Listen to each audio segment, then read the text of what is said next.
Ever wondered how history can lull you into a peaceful slumber? Welcome to Sleepytime Histories, where fascinating tales and soothing vibes come together for the ultimate bedtime experience. Get ready to dive deep, because tonight, we're not just slipping into sleep, we're embarking on an adventure through the fascinating, mysterious realms of the human mind. As your body begins to relax and your breath slows down, allow your mind to wander gently into some of psychology's strangest, most unsolved puzzles. These are questions that continue to baffle experts.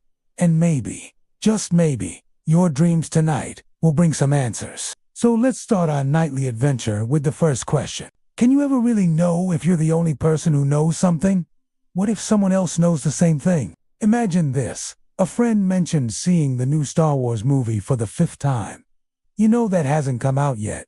Do you speak up? Some people would. Others might think, I must have seen it in a dream, then change the subject. But why? How could you be sure you didn't see it, even if it doesn't exist yet? This ties into something called the Mandela Effect.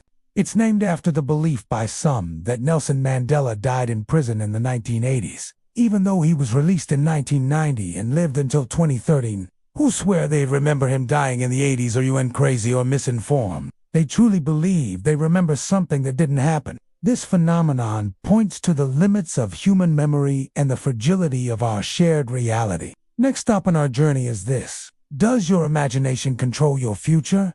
Or does your future shape your imagination? Let's take a moment to consider a thought.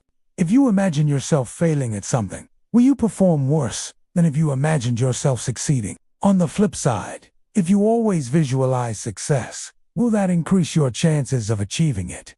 Our imaginations are powerful. They let us mentally rehearse situations. Athletes train their brains to react quickly in competitions. Actors run through lines and actions before the curtain rises. So what's the psychological rule here? Does imagining something make it more likely to happen? Or is it the reverse, where events happening make us imagine them later? If you can wrap your mind around the answer to this, you've cracked a big part of how our minds work. It's time now for a curious case study. What if you had two personalities, but they shared the same body? In 1960s Boston, a man known only as Patient Zero had his corpus callosum cut. This is the band of nerves connecting the two sides of your brain. Without this connection, each half operates independently. What did this do to Patient Zero's person? Before the surgery, he had violent mood swings, uncontrollable epilepsy. Afterwards, he was calmer, kinda. His epilepsy vanished, but there was a catch. The left side of his brain could no longer communicate with the right. Doctors learned he could name objects shown to only his left eye. But when shown images to his right eye alone, he couldn't name those objects verbally. He couldn't even report seeing anything. But when they asked him to draw what he saw, his right hand worked perfectly. This case suggests that your sense of self, your personality, is linked to which part of your brain is active. So who are you? Both sides of your brain, or a combination of them? Our next question takes us into the infinite. When you think, are you always thinking about something? Think about this for a moment. Right now, there are millions of thoughts running through your mind. Some are conscious, others hidden deeper. But what about the act of thinking itself? Are you always aware of that too? This may sound odd, but to really understand this question, you need to think deeply about nothing. If you can, you'll realize there's a paradox. To think about thinking, you need to stop thinking about something else. So, thinking isn't always a passive process. It requires effort, direction, and the ability to step back from your own thoughts. This is known as metacognition, literally thinking about thinking.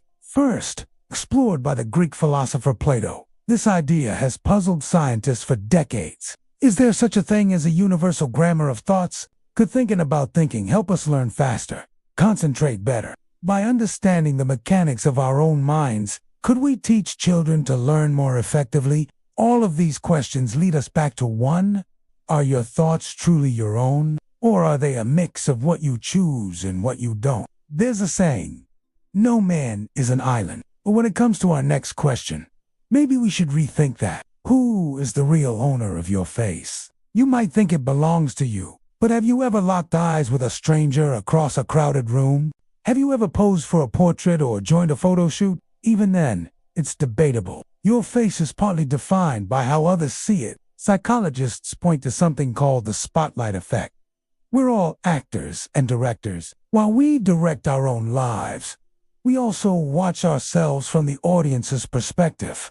That's why we often worry about what others think of our appearance or behavior. Are we too loud? Too quiet? Are our clothes the right style? This constant awareness shapes how we act and how others see us. And because of this, our image of ourselves depends not only on who we are, but who we want others to think we are. So is your face yours?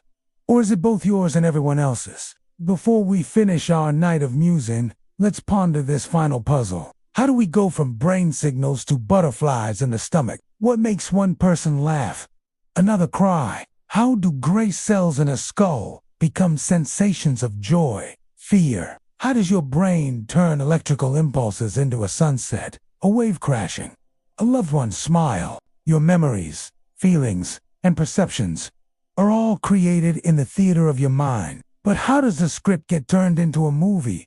How do brain processes become your experiences? This is called the mind-body problem. It asks whether our mental states are separate from physical ones, or part of a larger system. It's one of the oldest questions in philosophy and science. Going back to ancient Greece, how does the immaterial mind affect the physical body? How does the body's illness affect the mind? The Chinese philosopher Lao Tzu said it best: by letting it go, it all gets done. The world is won by those who let it go. But when you try, the world is beyond the winning.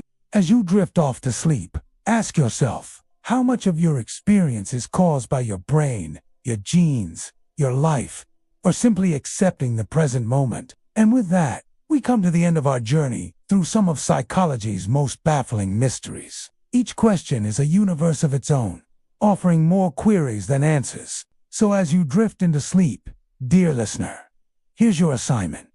Dream about these puzzles. See if your subconscious mind can find answers or even ask new questions. Who knows? Your dreams might guide you to the answers we seek. And here's a parting thought. The greatest mystery might be that we seek mysteries at all. Our curiosity is what drives us, separates us from other creatures. It's what lets us explore the vast unknown, not just outside us, but within us. For, in the grand scheme of things, we're all just specks of dust on a rock hurtling through space. Yet we ponder the nature of existence, the limits of knowledge, the depths of the cosmos. It's in these questions, in this journey, that we find meaning, purpose, connection. So, keep asking questions, keep seeking answers, for, in doing so, we illuminate not just the darkness outside, but the darkness within. And in that illumination, we find ourselves. Now close your eyes and imagine a soft, gentle light enveloping you. Let it wash over you, relaxing every muscle, calming every thought. Feel your breath slowing down, your heart beating softly. Embrace the darkness, for in its depths, your mind will wander freely. Your subconscious will ponder the mysteries we've explored tonight, and who knows what secrets it may uncover. Rest now, dear listener. Sleep soundly, for tomorrow you'll need your strength to face the waking world. But tonight, surrender to the darkness, for in its embrace, you'll find not just rest, but perhaps a glimpse of the infinite. And with that, I'll leave you in the soft hush of night, hoping your dreams are filled with wonder, curiosity, and the sweet peace of unsolved mysteries. Until next time, sleep well, my friend, and keep on musing.